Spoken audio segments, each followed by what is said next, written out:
welcome to my YouTube channel. My name is Ariel, and I'm with the Travelers Three Sisters Wellness and Apothecary. So I've been asked to talk about women's reproductive health, mainly just the herbs that,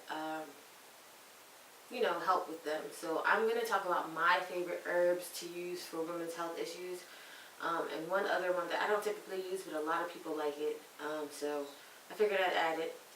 So I'm going to start. So I want to start with raspberry leaf. I feel like this chair is hurting my arm, but it feels comfortable. It's weird. So raspberry leaf is analgesic, and a lot of people like to use it for painful cramps and periods. It was said that it helps with fertility, but from what I know, that I haven't seen that as an indication. But I did see it somewhere, so I guess if you would like to increase your fertility, I would use it. But it does help with pain relief, which is super important when it comes to, having period cramps or things of that nature. If you hear any noises, my dog is walking around. She wants attention.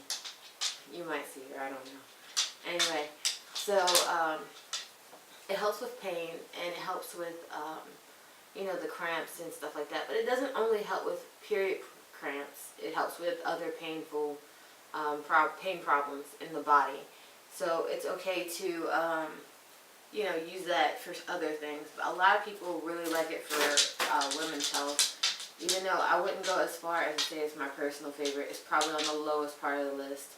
I also don't like the way it tastes. It doesn't taste bad. It just has kind of a earthy taste, which I typically like earthy taste. It's just this one I don't like. Slightly bitter. Probably helps with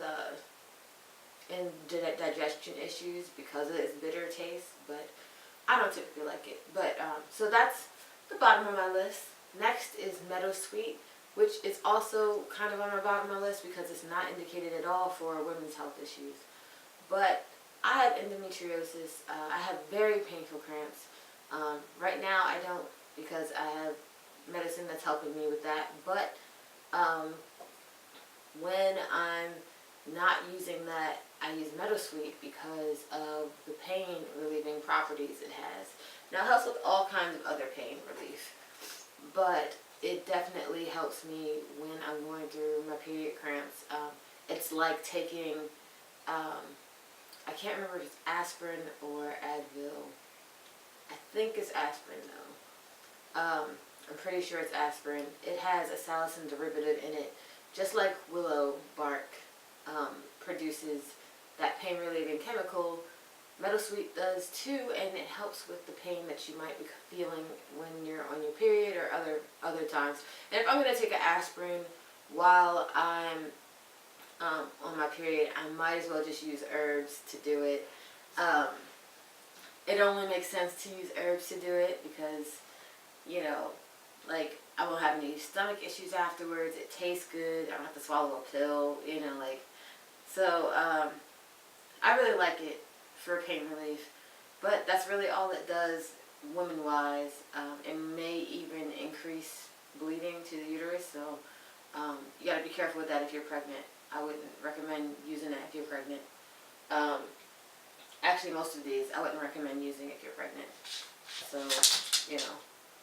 a lot of reproductive stuff kind of gets blood moving in the uterus, and what you don't want is blood flowing to the uterus and, causing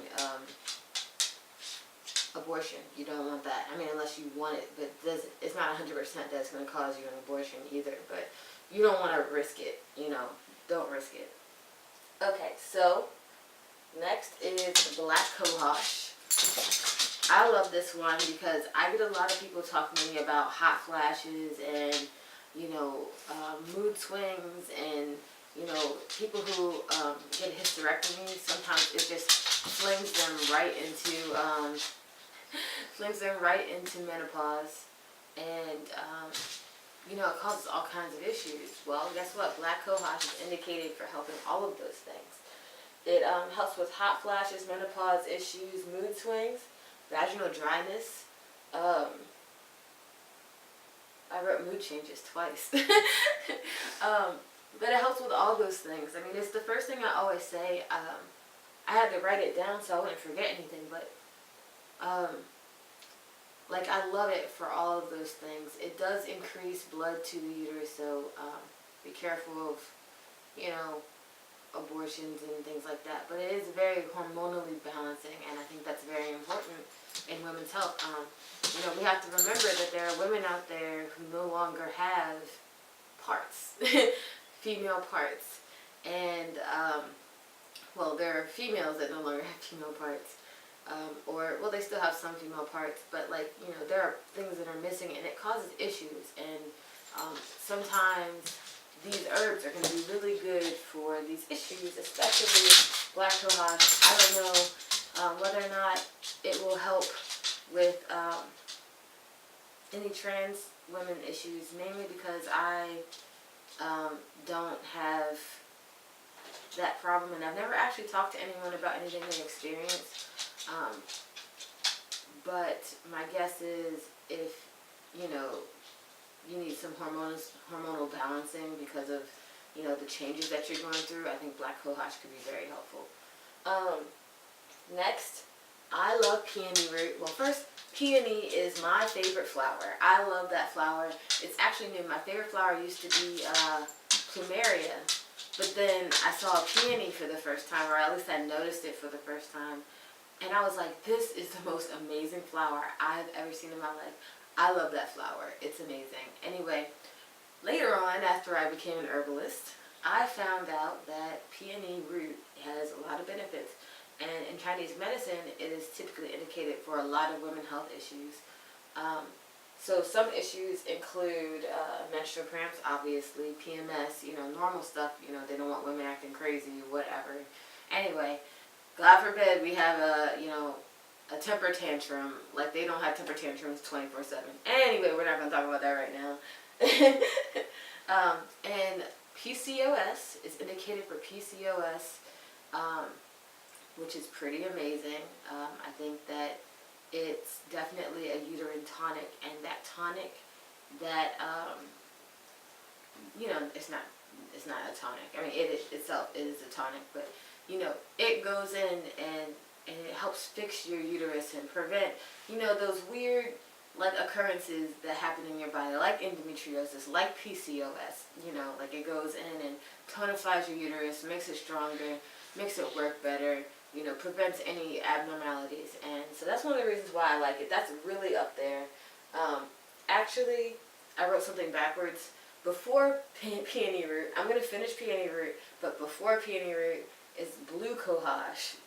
I should have put that in there. I wrote it backwards. I think I thought about it late. But anyway, it helps with amenorrhea, which means, you know, stopped periods and things of that nature. It improves fertility. So all of these ones that improve fertility, my dog is being silly. All the things that improve fertility, they protect you from, if you're on birth control, you need to be careful of using this, because sometimes it can negate your birth control. So you have to be careful when you decide to use herbs that are helpful. Herbal tonics typically cause some weirdness with your periods and stuff like that, so you got to be careful with those. Also lessens the symptoms of menopause. So as you can see, peony root is amazing. I love peony root. I ran out, so I don't have any more. And I've also lost my Chatsberry somehow, but we're not there yet. That is, I'll tell you later. Anyway, so blue cohosh. Blue cohosh is indicated for pelvic inflammatory disease. I recently got a client that was having issues with that, so I'm really excited to find out about that, because I didn't see anything that was indicated for that. But it is usually something that happens in women, and it's important to you know, note that anyone who's dealing with pelvic inflammatory disease, blue cohosh is helpful for that. Also, it helps with uterine inflammation. Now, when I look up herbs usually, and they talk about you know, how it helps with uterine cramps, they don't usually say uterine inflammation. So I'm thinking uterine inflammation is something different than uterine cramps. So it might be like a burning inside the uterus, or like a itching, or a allergic reaction inside the uterus. I'm thinking that that's what they're talking about and not uterine cramps. But blue cohosh is another one that increases blood flow to the uterus, so be careful if you're pregnant and you're using it. It is indicated for that, though there's no actual evidence that it does cause pain in the uterus, which actually happens a lot with herbs. I mean, it does cause abortion. I mean, a lot of people say it, but it doesn't necessarily mean that it's actually a thing. But with herbs a lot, they always say that there's all these problems with these herbs, like they cause all these problems, but really they're talking about possibility of problems, but there's no actual cases where it happens. And sometimes there are cases where it happens, but most of the time it's not. They're like, oh, it says that this happens, and it's like, no, that's not really a thing, you know. So anyway, that's why you talk to a real herbalist like me. Someone who's been doing it for a while, or someone who's trained in herbalism. It's not required in the United States, but it's so helpful to have someone who has researched and spent their life doing things with herbs, like me. And if you didn't know already, I'm a clinical herbalist. So, you know, that's what I do.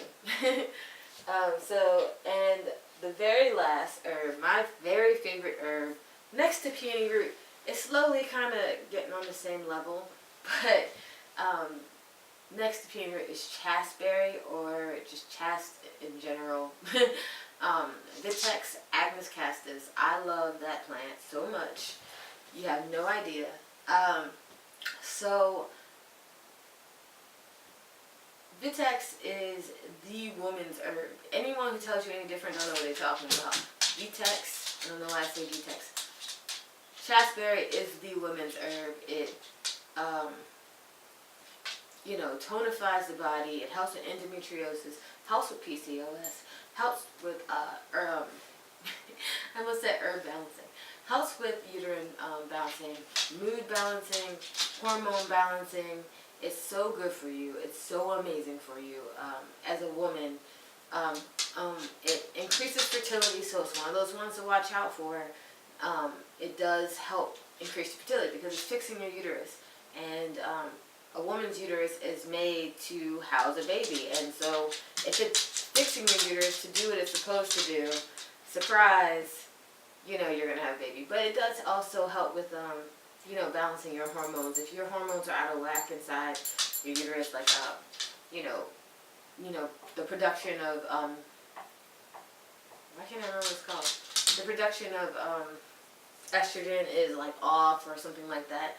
You want to use peony root, or you want to use chatsberry, and those are very important to fixing all those things. It may fix your ovaries, or it might fix your uterus, or it might fix your hormones. Like, whatever your body is lacking, it's going to fix it, which I think is pretty amazing, and that's one of the reasons I love it so much.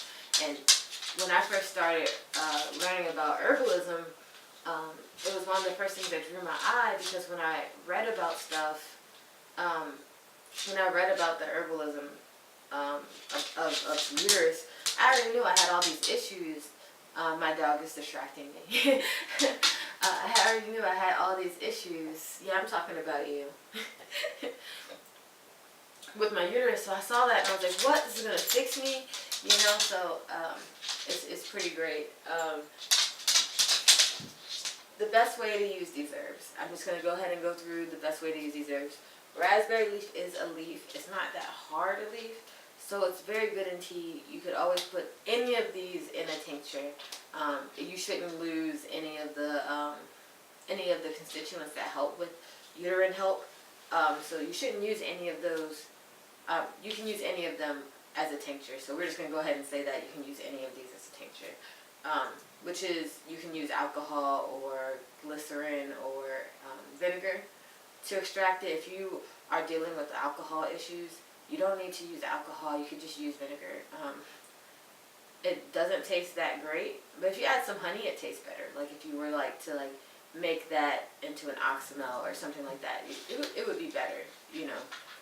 A lot of time when you're using things for kids, you don't want to use alcohol, so you can use vinegar, and it's a little bit easier going down. The only problem is vinegar is so sour, which is why I recommend adding honey to it, or maybe vegetable glycerin, because it has a little bit of a sweetness to it. Meadowsweet, also a leaf, can use it as a tea if you want, or if you want it, you can do a cold infusion.